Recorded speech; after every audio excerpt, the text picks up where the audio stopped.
en uno de los análisis interinos con más de 1000 pacientes, hicimos una escala de riesgo, sobre todo clínica sencilla, para intentar predecir a aquellos que se iban a morir. Evidentemente, esto viene muy influido por la cohorte de donde sacas esta escala. Es decir, que luego para aplicarla a pacientes distintos a los que has usado para desarrollarla, pues hay que ser un poco cuidadoso. Pero en nuestra escala lo que vimos es que factores como la edad, más de 70 años, pusimos el corte, hay la obesidad, la hipertensión, presentar algún grado de inmunosupresión o insuficiencia renal, por ejemplo, son factores que bueno, ponen al paciente que los presenta en mayor riesgo o una mayor probabilidad de fallecer durante un ingreso por COVID.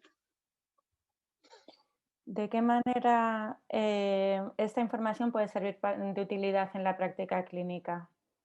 Pues según lo diseñamos, se ha desarrollado una calculadora electrónica donde se estima el riesgo de mortalidad de los pacientes según bueno, pues según las características estas que presenten, que está en la página web del registro y es gratuita y libremente accesible. La idea de todo esto es que sea muy fácil de estimar por un paciente, vamos, por un médico que está viendo un paciente con COVID en una urgencia, en cualquier lugar, por ejemplo, en un hospital, en una gran capital que disponemos de muchos avances tecnológicos y muchas pruebas, pues uno ya puede ver muy bien al paciente, pero hay veces que esto, como se ha extendido tanto, pues en un pueblo pequeño de España o de fuera de España, sin apenas recursos, con unas pocas características clínicas, uno puede ya determinar ante qué tipo de paciente está y si ese paciente tiene probabilidades de morirse y, por tanto, tomar una decisión en cuanto a él, decidir qué recursos vamos a dedicar al paciente. Si este paciente tiene que ingresar, no está mal, pero es un paciente que tiene un perfil de riesgo muy elevado, pues igual ese paciente con COVID tiene que ingresarse. Mm. En cambio, otro paciente, pues a lo mejor se le puede mandar a su casa, llamarle dentro de un tiempo y ver qué tal se encuentra. Es una forma de tomar decisiones en un momento en el que los recursos no abundan en ningún lugar del mundo y en el que tenemos que, bueno, pues actuar de manera inteligente para poder absorber toda la exigencia asistencial que tenemos delante. Ujú. Los factores de riesgo más relevantes en la mortalidad por COVID-19 son la edad, la hipertensión, la obesidad, insuficiencia renal y las enfermedades autoinmunes. Pero estos factores de riesgo actúan diferentes según grupos de edad, ¿no? En pacientes más jóvenes parece que pesa más la obesidad y la inmunosupresión, y en los pacientes más añosos la hipertensión tendría más riesgo, según vuestra investigación. ¿A qué se debería esto? Pues es una pregunta muy buena, la verdad.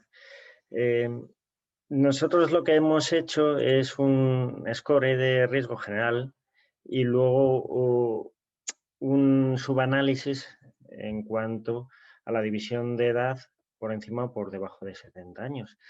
Y hay varios motivos por esto.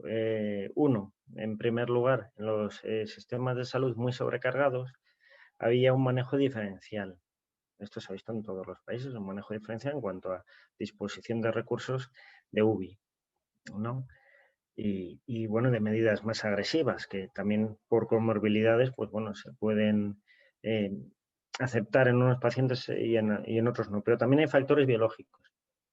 Factores biológicos, por ejemplo, en nuestra escala en concreto, la hipertensión, que es un factor clave en esto de COVID, por su bueno, influencia en el sistema renina-angiotensina-aldosterona, que es, ya digo, uno de los puntales de la enfermedad. Vemos que globalmente es un factor de riesgo y que sobre todo se ve en los pacientes más mayores. En los pacientes más jóvenes, la obesidad es un factor muy importante y esto desaparece en los más mayores. Hay distintos motivos. Probablemente el sistema renina-angiotensina funciona distinto en unos pacientes y funciona según la edad. Y este es uno de los motivos por los que parece que no afecta tanto clínicamente a los niños.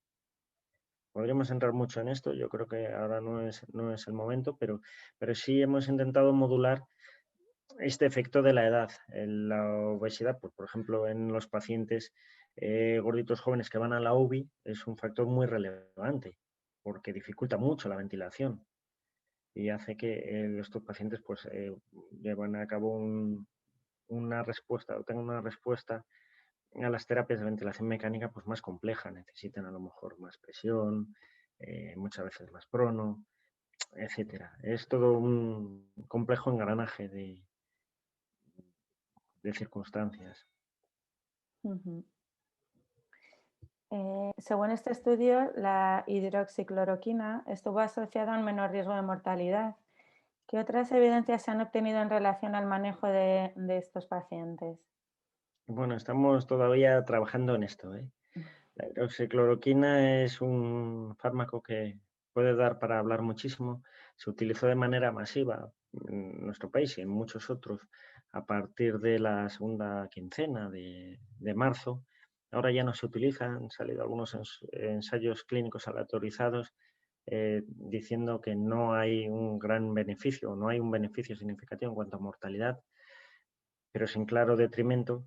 Y en otros estudios observacionales, como el nuestro, hemos encontrado algunos perfiles de pacientes en los que sí se observa beneficio en mortalidad. En nuestra corte hemos hecho un análisis en españoles e italianos que usan hidroxicloroquina y vemos que podría mejorar, sobre todo los que tienen SOFA.